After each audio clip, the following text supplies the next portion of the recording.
Hã? Que? Além de juiz, o Moraes vai ser testemunha agora no caso Bolsonaro? Gente, isso evidencia o monstro que esse processo se tornou. É isso mesmo, gente. Um dos kids pretos que foi denunciado pela trama golpista colocou Moraes, Lula e Dino numa sinuca de bico ao pedir que todos eles sejam ouvidos como testemunhas. O Kid Preto que fez isso é o tenente-coronel Rodrigo Bezerra de Azevedo, que está preso preventivamente desde novembro de 2024. E ele apresentou ontem a sua resposta à acusação, assim como o Bolsonaro e os demais réus da trama golpista. E os advogados do Kid Preto, liderados pelo Jeffrey Cecchini, que é aqui de Curitiba, excelente advogado criminalista, adotaram uma estratégia jurídica que coloca o Moraes, o Lula e o Dino numa sinuca de bico daquelas. E eles criaram um gigantesco constrangimento para o STF. Fica aqui comigo que unhas. Gente, essa é uma estratégia que absolutamente não faria sentido em nenhum outro caso, em nenhum outro lugar. Por que, Deltan? Porque os juízes do caso, jamais poderiam ser testemunhas do próprio caso, já que eles nunca têm, nem podem ter, qualquer relação de interesse pessoal com o caso. Ao mesmo tempo, os juízes do caso também jamais poderiam ser as vítimas do caso, certo? Certo!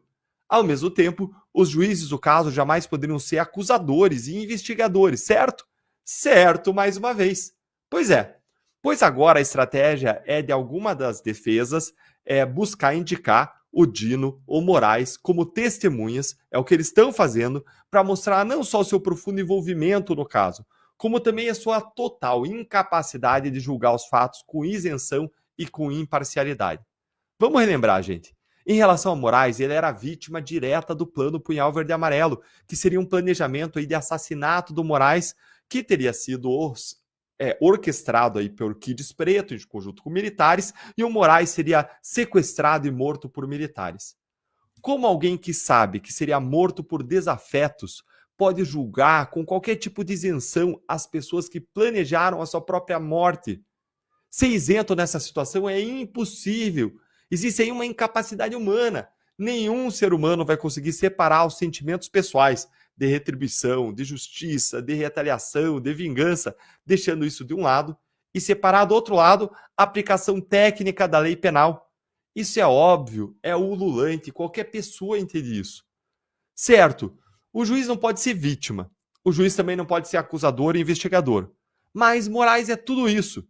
E é até juiz deputado e juiz diplomata, como a gente viu recentemente, com Moraes atuando no executivo e no legislativo nas respostas do governo brasileiro às críticas do governo Trump contra o regime de censura do próprio Moraes. E Flávio Dino? Bom, Flávio Dino ele foi ministro da Justiça de Lula durante o 8 de janeiro, ou seja, ele foi um dos principais auxiliares e conselheiros de Lula justamente no momento apontado na denúncia pela PGR como ápice da trama golpista, o 8 de janeiro. O Flávio Dino ele foi essencial para a resposta do governo federal ao 8 de janeiro e ele esteve presente em cada etapa, em cada momento, cada passo dessa resposta do governo. Isso, por si só, já seria suficiente para afastar o Flávio Dino. Mas deixa eu adicionar outra coisa. O Dino era chefe da Polícia Federal naquele tempo, ou seja, ele era a autoridade superior à autoridade policial que conduziu as investigações, não só do 8 de janeiro, mas também da própria trama golpista que agora vai ser julgada. Ou seja, de certo modo, o Dino agiu como uma autoridade policial no caso, como superior da investigação, o que também é um fator de impedimento do juiz, segundo o Código de Processo Penal, e dá para ele um conhecimento que pode ser questionado na forma de questionamentos a testemunhas. Eu já vi N casos em que o delegado de Polícia Federal foi arrolado como testemunha e foi assim ouvido. Por que o Dino não poderia ser arrolado? Claro que poderia.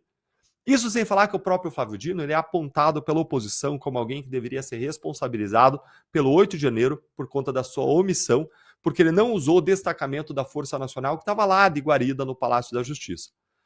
Some-se a tudo isso o sumiço das gravações do Palácio da Justiça que ocorreu debaixo da responsabilidade do Dino.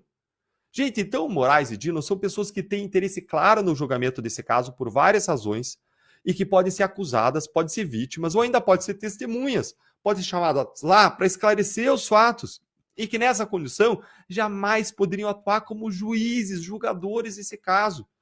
E quando a defesa rola eles como testemunhas, a defesa, o Jeffrey Cecchini aí, ele deixa isso muito, mas muito explícito, colocando esses julgadores numa posição desconfortável. Você achou isso interessante, essa estratégia de defesa? Então curta aí com força o vídeo e vamos para o segundo ponto. E o segundo ponto é, o que a nossa lei diz sobre isso? Basicamente, gente, a nossa lei ela não permite que o juiz do caso, ao mesmo tempo em que ele atua como juiz, ele seja uma testemunha. Isso deve fazer com que esses pedidos da defesa sejam indeferidos por Moraes e pelos demais ministros. Entenda então aqui as opções dos ministros agora.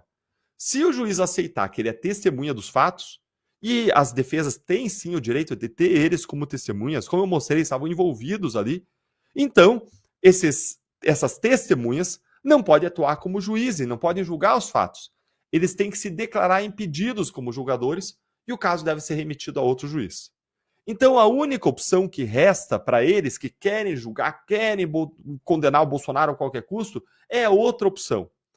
Isso deles se declararem impedidos não vai acontecer nunca no STF, porque eles quase nunca se declaram impedidos, e nesse caso específico, o Barroso já rejeitou os pedidos das defesas de declarar o Moraes, o Dino e o Zanin impedidos. E está muito claro que eles querem, sim, eles têm uma animosidade em relação ao Bolsonaro, e ultrapassando todos os cânones e regras de imparcialidade, eles querem botar o Bolsonaro na cadeia. Com isso, gente, a gente vai para o terceiro e último ponto, que revela o constrangimento em que esse pedido coloca os ministros a adotarem a alternativa e decidirem seguir como juízes para julgar esse caso. Então, o terceiro ponto que eu prometi para vocês é: qual que é o objetivo das defesas com essa estratégia jurídica? Gente, está muito claro aqui que a estratégia das defesas não é um ganho propriamente jurídico com a indicação de Moraes, Lula e Dino como testemunhas. Porque, sendo bem franco, a questão jurídica já foi pelo ralo faz tempo. Mas sim é obter um ganho político, de comunicação. O que os advogados estão fazendo é recorrer à teatralidade, é mostrar como é absurdo que os seus clientes, os réus, estejam sendo julgados por juízes que são também vítimas e testemunhas do caso. Ou seja, que estejam sendo julgados por juízes que não são isentos, não são imparciais. É um recurso teatral de comunicação para constranger, para mostrar como esse julgamento ele não está sendo pautado pela lei, pela Constituição, mas sim pela política, pela conveniência, pela vontade suprema dos ministros supremos. E esse recurso teatral, político, vai forçar os ministros do Supremo a terem que se justificar ao indeferir esses pedidos, dizendo que juiz não pode ser testemunha. Mas como assim? Não é testemunha? Isso deixa eles numa posição de uma sinuca de bico. Por quê? Porque eles não têm como justificar o fato deles serem vítimas e juízes no mesmo processo. O que eles vão dizer? Eles vão dizer agora que o Moraes não é vítima? Ora, cada um tem direito à sua própria opinião, mas não os seus próprios fatos. Não tem como negar a realidade. Moraes é vítima, está escancarado. Olha então a sinuca de bico. Os ministros não vão aceitar o pedido e se tornar testemunhas, porque isso os afastaria de julgar. Mas, por outro lado, se eles recusarem esse pedido para se tornar testemunha, como é que eles vão recusar? O que eles vão dizer? Eles vão dizer que eles não estavam envolvidos, negando a realidade? Mentindo na cara dura? Não tem como. Ou eles vão reconhecer a realidade, mas aí eles teriam que aceitar que eles são testemunhas e vítimas e se afastar do processo, que é exatamente o que eles não querem fazer. Então, olha, no mínimo, o constrangimento, a torta de climão vai ficar para sempre. Mais importante do que isso até, vai ficar o registro histórico para o futuro desses abusos, ilegalidades e nulidades que não podem ser varridos para debaixo do tapete, que podem até não ser reconhecidos hoje, mas no futuro, quando os ventos políticos ou a composição do Supremo mudar, isso pode jogar todo esse julgamento por terra. E, aliás, é o que deveria acontecer até mesmo na data de hoje.